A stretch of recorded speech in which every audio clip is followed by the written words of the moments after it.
Hi everyone, welcome. I'm down here in my wormery and do you recognize what I scribbled here on the green board? Yeah, it's those bins right over there, stacked one on top of each other.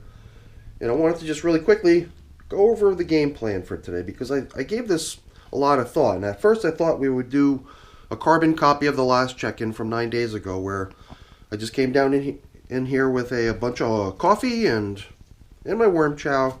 We gave them one of these fed foraging feedings at the same time. We dealt with feeding all four of those bins at the same time 9 days ago. And that was my game plan for today, but after thinking it through and even rewatching the video from last time, it did seem to me like the older pair of bins over on the left with the so-called original red wigglers were so far along that I really felt that it was just time to exclude them from any further foraging, feeding stuff, and just reserve our next check-in with those guys to be a setup of their migration. So today we're just going to follow through with a portion of what I had originally thought we'd be doing today, which is to just give those little guys over there, these red wigglers in these two bins, a quick jolt of food, and that'll be it. So quick fed foraging feeding for the bins over there. Let me get a glove on, get the systems up onto the bench, and we're going to get to work. So that fed foraging that I've been referring to is really just withholding of new bedding and trying to drive the breakdown of whatever bedding still exists in the system or leftover food or anything like that. Here and there we'll just deviate ever so slightly from that even by perhaps dropping in a piece of paper out on the top just in case they really start to get a strong need for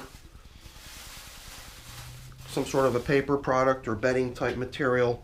There it is for them, and it does seem like they've been coming up to take advantage of this being here because perhaps the residual bedding that is still down within the material within the system is probably starting to run a little bit low. Well, I guess there's also the recirculation of moisture that's occurring at all times underneath the plastic covers too, so that's quite likely an even more likely reason they're coming up to the surface for moisture. There's like the stem of something, pretty long stem, maybe a big pepper or something. I don't know, maybe part of a banana stem. So I guess my main reason for wanting to continue foraging here and not getting the migration started here yet was just based on what we saw even during the last check-in. Two things mainly. One of them is a little bit of extra time I think is still needed to continue on with the breakdown of stuff like these little tiny sticks and stems that are throughout both bins. And then as you're going to see, well, maybe not so much see, but I could feel it, is the moisture. The moisture content of these systems feels like it's still a bit high. And I was even thinking that one thing we could do is possibly return the plastic covers in such a way at the end so that maybe they're not quite so thoroughly covering everything, allowing for a little bit of air to get into the systems, possibly ventilating, possibly allowing for a little bit of evaporation. Actually, you know what I was thinking of was after I get those other bins, the two older bins with the original red wigglers in them, set up with migration, I'll probably not need the bubble wrap that's covering them, and then I could repurpose the bubble wrap that's over in those systems to be the top covering here, which might allow for a little bit of additional ventilation under itself and a modest amount of additional drying. Not that a lot would be needed, because none of it's really clumping together. Everything crumbles pretty neatly every time I try to break apart any sort of little chunk that I encounter. So it is really nice. I tell you. I have even thought that perhaps just setting up the migration here too would be a-okay. Because over time all those little sticks and everything have just got to go anyway. Just with the natural breakdown process of all the different bacteria and microbes and fungi and everything else that you know, coexist with the worms in their bins and their systems. That stuff will just keep on breaking down even after these castings get put into storage. So it's not so critical that the stuff be completely free of any sort of debris. It's just, for me, it's just been a traditional measure with the leaf stems, you know. And here it just feels like there's a good bit of it remaining. And the moisture that I'd like to see gradually dissipate as well and possibly dry off a bit. And then we would get these little guys underway with their migration as well. Yeah, there's only 11 days difference as far as overall age of these systems. So the fact that those systems are going to get their migration set up tomorrow, who knows? We might be back in here in another week and a half or so with these little guys to do the same, get them set up with their migration. I'm pretty sure what I'm encountering here is little bits of corn cob. And normally I would want to probably keep that as a single solid object that I can pick out later. Maybe, but for whatever reason I just fragmented it into a whole bunch of little itsy bitsy pieces. So who knows how long that corn cob's been in here. Probably just short of forever. Yeah, here too, good bit of moisture.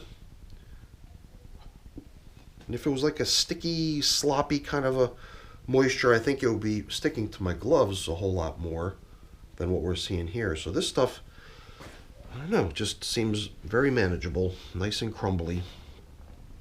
And another little stem of something, might be the same stem we encountered earlier. Alright, yeah, here and there I do bump into a chunk of something, which I just feel compelled to try to break it apart, sort of help with the aeration. And I do believe that coming back in here, it'll just be an off-camera quickie thing to swap out the covers, take off those large plastic bags that provide these systems with really almost complete edge-to-edge perfect coverage, and bring on the bubble wrap that's going to allow for a little bit of ventilation under itself. I think that'll help the material in these bins get closer to the point where we're going to feel like it's time to harvest it. Just got to let it dry a little bit, I believe, and then these guys will be ready for that too. Just these stems, so many of them. Some of them are so big. Whatever. Not going to sweat it. So let's press on. We've got a little bit of coffee to sprinkle on here. I'm trying to keep it a little bit more central for this feeding, since I'm anticipating the nude covers for these to be the bubble wrap, which don't go all the way out edge to edge. So I definitely want the feeding to be inboard of the edge of the plastic, so a place where the moisture is definitely going to be recirculating under the plastic. So it's the reason I sort of constrain the area into which we're dropping today's meal to be a somewhat smaller footprint. And as you can see, that's not a whole lot. We're not going too overboard here in terms of giving them a lot of food, so I think it's just right. And something tells me that these feeding zone indicators are not going to be usable as feeding zone indicators for very much longer. But this one here is holding up pretty good, if you ask me. And that'll be just pretty much it, right? No more paper for them as far as these guys go. If they need anything in that category as far as a food type substance, then well, there it is. Can't say I'm denying them a critical portion of their balanced diet. It's right there, but it certainly isn't much. So yeah, these guys are going to be ready for migration soon too, I believe. Very soon. So that's it for the video, everyone. Hopefully you enjoyed it. If you did, as always, please don't forget to leave me a quick thumbs up before you go. That's always really appreciated. If you haven't done so already, please also consider subscribing to the channel. That's very much appreciated as well. All right, everyone. Thanks so much for watching. Have a great day. Take care. Bye now.